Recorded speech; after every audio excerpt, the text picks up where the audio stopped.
بہار قرآن lecture number 8۔ بسم اللہ الرحمن الرحیم۔ الحمد للہ والصلاة علی اہلہا، اللہم صلی علی محمد وآل محمد وعجل فرجہم۔ پارہ نمبر 8 سے 5 آیتوں کا انتخاب کیا جائے گا اور 5 ان نکات کو بیان کیا جائے گا جو ایمان اور معرفت سے متعلق ہیں۔ پہلا نقطہ یہ ہے کہ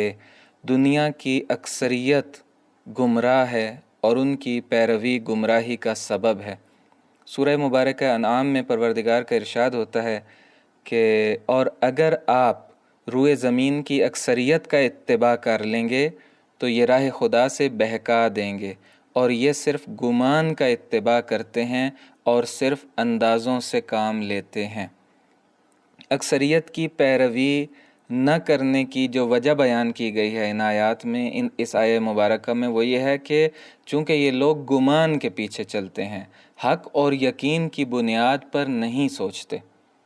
مولائے کائنات امیر المؤمنین علیہ الصلوۃ والسلام فرماتے ہیں کہ ایھا الناس لا تستوحشوا فی طریق الہدی لقلت اہلہ، کہ اے لوگو، ہدایت کے رستے میں اہل ہدایت کی تعداد کی کمی اور قلت سے پریشان نہ ہونا، وحشت زدہ نہ ہونا۔ فإن الناس قد اجتمعوا على مائدة شبعها قصیر وجوعها طویل، کہ لوگ ایسے دسترخوان کے گرد جمع ہو چکے ہیں کہ جس سے سیر ہونا، پیٹ بھرنا بہت کم ہے اور بھوک بہت طولانی ہے اس کے ارد گرد۔ اسلامی معاشرے کا جو امتیاز ہے اور مغربی معاشرے سے جو ڈیفر کرتا ہے، مختلف ہوتا ہے اسلامی معاشرہ، وہ اس چیز میں ہے کہ اسلامی معاشرے میں یہ نہیں دیکھا جاتا کہ باقی دنیا کیا کہے گی، بلکہ یہ دیکھا جاتا ہے کہ اسلام کیا کہے گا، اسلام کیا کہتا ہے، قرآن کیا کہتا ہے، رسول خدا صلی اللہ علیہ وآلہ وسلم کیا فرماتے ہیں، اور اہل بیت اطہار علیہم الصلوۃ والسلام کیا چاہتے ہیں۔ جبکہ مغربی معاشرے میں عوام کو دیکھا جاتا ہے، اور اس کی ایک وجہ علامہ طباطبائی رضوان اللہ تعالیٰ علیہ نے بیان فرماتے ہیں کہ چونکہ انجیل میں حلال و حرام کے احکام نہیں ہیں، اس لیے مغربی مسیحی ممالک عوام کی جانب دیکھتے ہیں کہ ان کی اکثریت کیا چاہتی ہے۔ ابھی بھی دیکھا جا سکتا ہے مغربی ممالک کے بہت سے ایسے قوانین ہیں جو حتیٰ کہ انسانی فطرت کے ساتھ ٹکراتے ہیں، ہم جنس پرستی اور اس کے علاوہ اور بہت سی ایسی چیزیں ہیں کہ جن کو قانونی حیثیت دی گئی ہے چونکہ لوگ چاہتے ہیں۔ بس اسلامی معاشروں کو متوجہ رہنا چاہیے کہ غیر مسلم ممالک کے اعتراضات کی وجہ سے وہ قوانین جو مسلمہ ہیں، تسلیم شدہ ہیں، اسلامی قوانین، ان کو معطل نہ کیا جائے۔ رہبر معظم حضرت آیت اللہ سید علی خامنہئی کے بیانات میں ملتا ہے کہ یہ جو اہل مغرب ہمارے اوپر قصاص کے معاملے میں جو قاتل سے بدلہ لیا جاتا ہے، دیت کے معاملے میں اور دیگر معاملات میں ہمارے اوپر اعتراض کرتے ہیں، ہمارے قوانین کے اوپر جو اسلامی قوانین ہیں، اگر ان کے کہنے پر ہم ان چیزوں کو چھوڑ دیں تو یہ انعطاف نہیں ہے، انحراف ہے۔ انعطاف یعنی مڑ جانا، کسی کی طرف مائل ہو جانا۔ تو فرماتے ہیں کہ یہ انعطاف نہیں ہے، یہ انحراف ہے۔ دوسرا نقطہ یہ ہے کہ اگر خدمت دین کا موقع ہاتھ سے جانے دیا تو پروردگار دوسروں کو ہماری جگہ لے کر آ جائے گا اور یہ توفیق ہم سے چھن جائے گی۔ ارشاد ہوتا ہے سورہ مبارکہ انعام کی 133ویں آیت میں، اور آپ کا پروردگار بے نیاز اور صاحب رحمت ہے، وہ چاہے تو تم سب کو دنیا سے اٹھا لے اور تمہاری جگہ پر جس قوم کو چاہے لے آئے،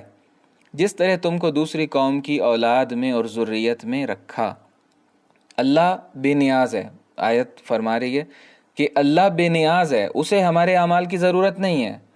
وہ صاحب رحمت ہے، یہ اس کی رحمت ہے جو ہمیں دین کی ذمہ داریاں سونپتا ہے، اس کی رحمت ہے کہ حلال و حرام ہمارے ذمہ لگایا اس نے کہ ایسا کرو اور ایسا نہ کرو، ایک ایک فرد کے ذمہ داری لگائی۔ اگر اس نے کچھ ذمہ داریاں ہمیں سونپی ہیں اس طریقے سے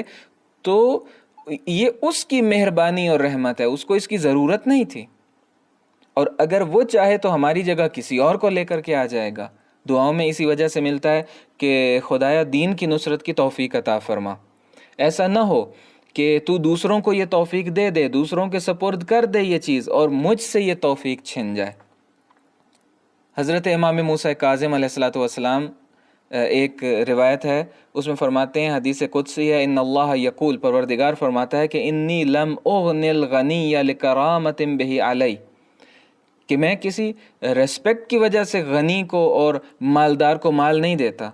ولم افقر الفقیر لہوان بہ علی، اور فقیر کی توہین کرنے کے لیے، اس کو رسوا کرنے کے لیے اس کو فقیر نہیں بنایا میں نے، وہو مبتلیت بہ الاغنیاء بالفقراء، یہ تو امتحان ہے، غنی کا بھی امتحان ہے، فقیر کا بھی امتحان ہے،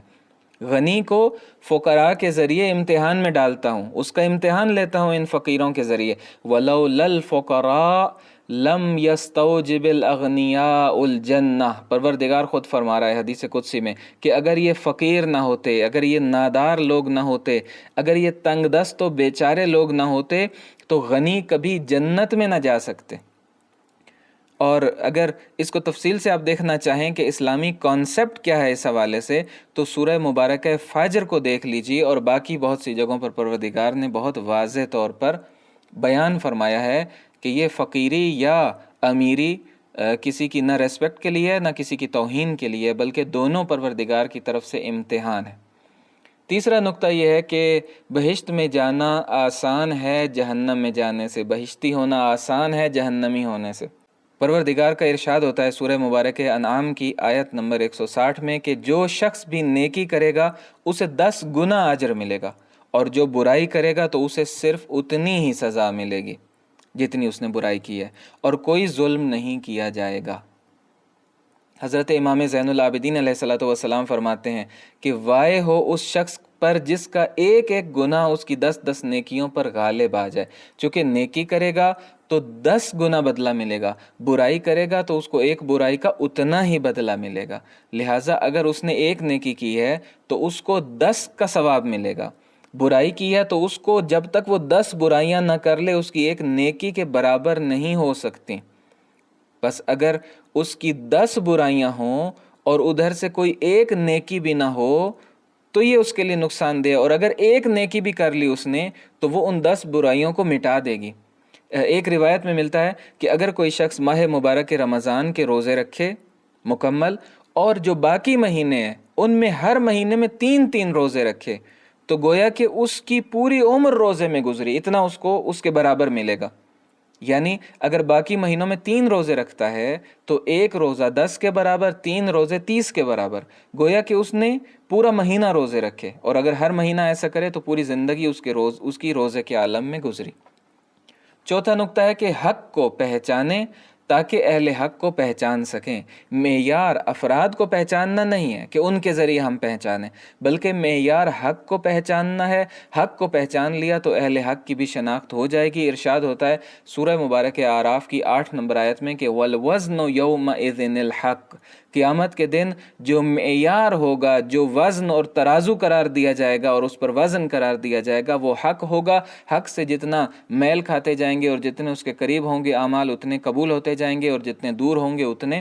رد ہوتے جائیں گے۔ اب جس طرح سے قیامت میں افراد کے اعمال کو تولنے کا معیار حق ہے، دنیا میں بھی اسی طرح سے معیار حق ہے۔ امیر المومنین علیہ الصلوۃ والسلام نے حارث ابن حوت کے جواب میں فرمایا، جب وہ مشوش تھا، اس کو پتہ نہیں چل رہا تھا کہ اہل جمل حق پر ہیں یا مولائے کائنات حق پر ہیں، طلحہ و زبیر حق پر ہیں یا امیر المومنین علیہ الصلوۃ والسلام حق پر ہیں، اور اس نے پوچھا کہ مجھے بتائیے کہ کون حق پر ہے، مجھے لگتا یہ ہے کہ آپ حق پر ہیں اور وہ باطل پر ہیں، مجھے لگتا یہ ہے، وہم و گمان میں تھا۔ تو مولا نے اس کی سرزنش بھی کی اور اس کو فرمایا اس سے کہ تم نے جو معیار بنایا ہے وہ تمہارے جو قدموں میں یہ جو نیچے چیز ہے، نیچے والی چیز، اس کو معیار بنایا ہے، جو اوپر ہے اس کو معیار بنانا چاہیے تھا، اور فرمایا کہ وہ حق ہے۔ پھر فرمایا کہ ان دین اللہ لا یعرف بالرجال، کہ دین خدا کی پہچان افراد کے ذریعے سے نہیں ہوتی، بل بآیت الحق، بلکہ حق کی نشانی کے ذریعے سے ہوتی ہے۔ فاعرف الحق کا تعرف اہلا، معیار دے دیا مولا کائنات نے کہ حق کو پہچان لو، اہل حق کو تم خود ہی پہچان لو گے۔ لیکن یہ غیر معصوم کے لیے ہے۔ معصوم ہستیاں اہل بیت اطہار علیہ الصلوۃ والسلام، مولا کائنات، یہ خود مدار حق ہیں۔ اب مولا خود اپنے بارے میں تو اس سے نہیں حارث سے فرما سکتے تھے کہ مجھے پہچان لو، بلکہ معیار دے دیا۔ جبکہ دوسری طرف سے ہم دیکھتے ہیں کہ متواتر حدیث ہے، ارشاد فرما، اور شیعہ سنی میں متواتر ہے کہ علیٌ مع الحق والحق مع علی یدور معہ حیث ما دار، کہ علی حق کے ساتھ ہیں، والحق مع علی، اور حق علی کے ساتھ ہے، اور حق ادھر گھومتا ہے، ادھر چلتا ہے جس طرف اور جس طریقے پر مولا کائنات علی ابن ابی طالب علیہ الصلوۃ والسلام چلتے ہیں۔ یہاں پر مولا کائنات کو حق کا معیار قرار دیا ہے۔ اور زیارت جامع کبیرہ میں باقی تمام ائمہ اطہار علیہ الصلوۃ والسلام کے بارے میں بھی اسی طرح سے ہے کہ والحق معکم وفیکم ومنکم والیکم وانتم اہلہ ومعادنہ۔ تو یہ ساری چیزیں ہمیں بتاتی ہیں کہ معیار حق کون ہے اور کیا ہے، اور حق کو جب ہم پہچان لیں گے اور اہل بیت اطہار علیہ الصلوۃ والسلام کو پہچان لیں گے تو پھر جو جتنا قریب ہوگا حق کے وہ اتنا حق پر ہوگا، اور جو جتنا دور ہوگا وہ اتنا دور ہوگا۔ اشخاص پھر مشکل ایجاد نہیں کریں گے جب ہم حق کو پہچان لیں گے، ان کے مطابق اشخاص کو پرکھا جائے گا۔ آخری نقطہ ہے کہ شیطان کمین میں ہے، گھات لگائے بیٹھا ہے۔ سورہ مبارکہ اعراف کی 17 نمبر آیت میں شیطان کے الفاظ بیان کیے گئے ہیں کہ اس کے بعد سامنے، پیچھے، داہنے، بائیں سے آؤں گا اور تو اکثریت کو شکر گزار نہ پائے گا۔ اور پھر شیطان نے جو خود وہاں بیان کیا، جو ہمیں روایات میں ملتا ہے، کہتا ہے کہ میں سامنے سے آؤں گا تو کیا کروں گا؟ بہشت، جہنم اور قیامت کو بھلا دوں گا۔ پیچھے سے آؤں گا تو دنیا کو خوبصورت بنا کر پیش کروں گا، مال و دولت جمع کرنے اور زکوٰۃ نہ دینے کی ترغیب دلواؤں گا، اور قطع رحمی یعنی جن رشتوں کو جوڑنے کا کہا ہے ان کو توڑنے کی ترغیب دوں گا۔ دائیں طرف سے آؤں گا تو اچھے کاموں کو برا بنا کر پیش کروں گا، بائیں طرف سے آؤں گا تو برے کاموں، لذتوں اور شہوتوں کو اچھا بنا کر پیش کروں گا۔ تو فرشتوں نے پروردگار سے پوچھ لیا کہ پروردگارہ، انسان کس طرح رہائی حاصل کرے گا اتنے بڑے حملوں سے کہ جو ہر طرف سے شیطان کرے گا انسان کے اوپر؟ تو اللہ تعالیٰ نے فرمایا کہ 2 چیزوں کے ذریعے سے، ایک اوپر اور ایک نیچے۔ اگر ہاتھوں کو دعا کے لیے بلند کرے گا یا اپنے سر کو سجدے میں رکھ دے گا تو میں انسان کو شیطان کے اس شدید چنگل سے نجات عطا کروں گا۔ پروردگار سے دعا گو ہیں کہ ہمیں قرآن مجید کو پڑھنے، سمجھنے اور اپنی زندگیوں کو ان تعلیمات کے مطابق ڈھالنے کی توفیق عطا فرمائے۔ والسلام علیکم ورحمۃ اللہ وبرکاتہ۔